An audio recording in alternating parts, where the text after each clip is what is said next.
In Harry Potter and the Order of the Phoenix, Dumbledore's actions reveal a deeper, more complex strategy than most readers realize at first glance. His role in the Order's struggle against Voldemort is, in many ways, built upon a web of deception. While the Order believes they are protecting the prophecy that Voldemort desperately wants, the truth is far more complicated. Dumbledore has been using the prophecy as a decoy, an elaborate ruse to buy himself the time needed to pursue his real mission, the destruction of Voldemort's horcruxes. The prophecy itself, delivered by Sybil Trelawney, seems at first like a key to understanding the final battle between Harry and Voldemort. The Order treats it as vital, even as it becomes clear that its value is far less than anyone expects. By the time of the Half-Blood Prince, Dumbledore himself admits the prophecy's insignificance.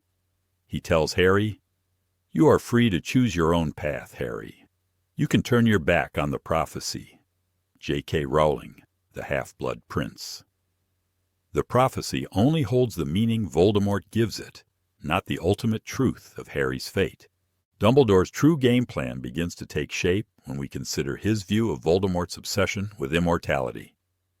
Dumbledore knows that Voldemort's greatest fear is death, and he has realized that the Dark Lord has created multiple horcruxes to tether himself to life.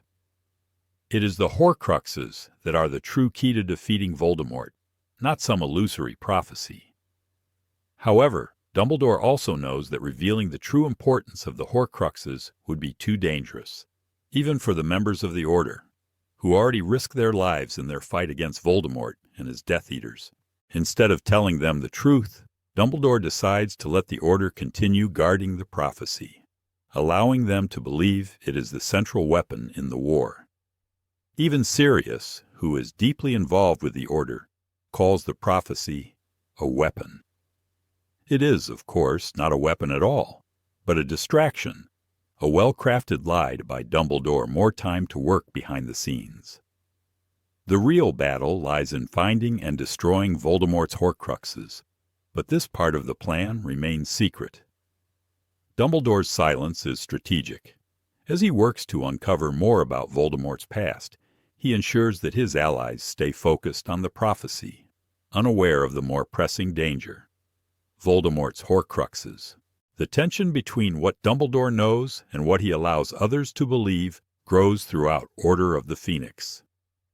When Sirius Black is killed during the battle at the Ministry of Magic, and when Arthur Weasley is severely injured by Nagini, the snake, Dumbledore says nothing. He remains silent, even as lives are lost, because he is fully aware of the greater stakes. He is not just playing the role of the wise protector, but of a master strategist.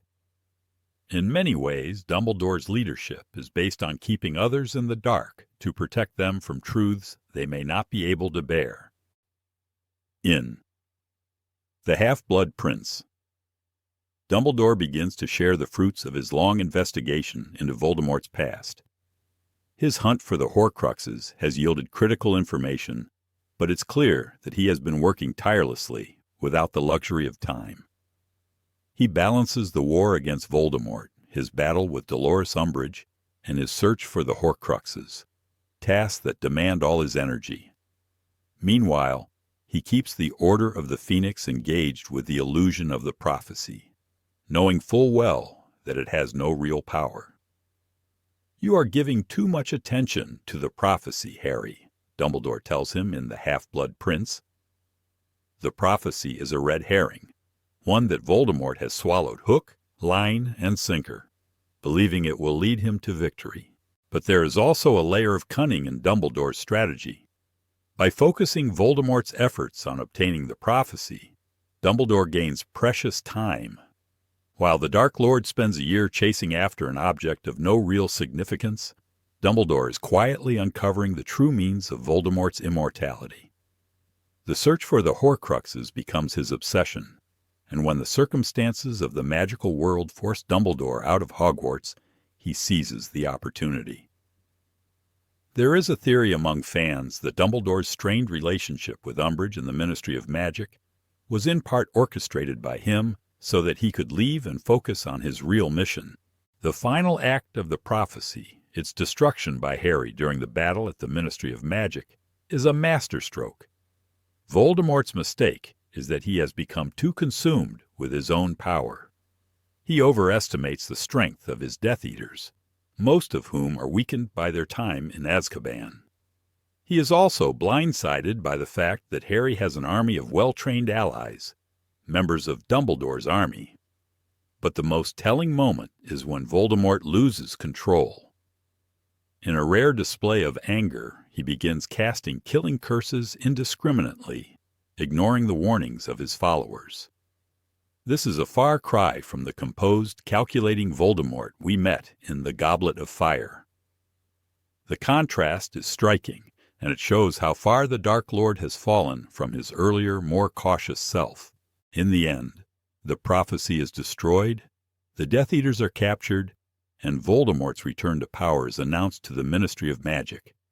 But even more important, Dumbledore has gathered the vital information he needs. The pieces of the puzzle are falling into place. He is now ready to confront Voldemort directly, and though the prophecy is gone, the real war is just beginning. Through his manipulation of events, Dumbledore has secured the future, preparing Harry and himself for the final confrontation with the Dark Lord.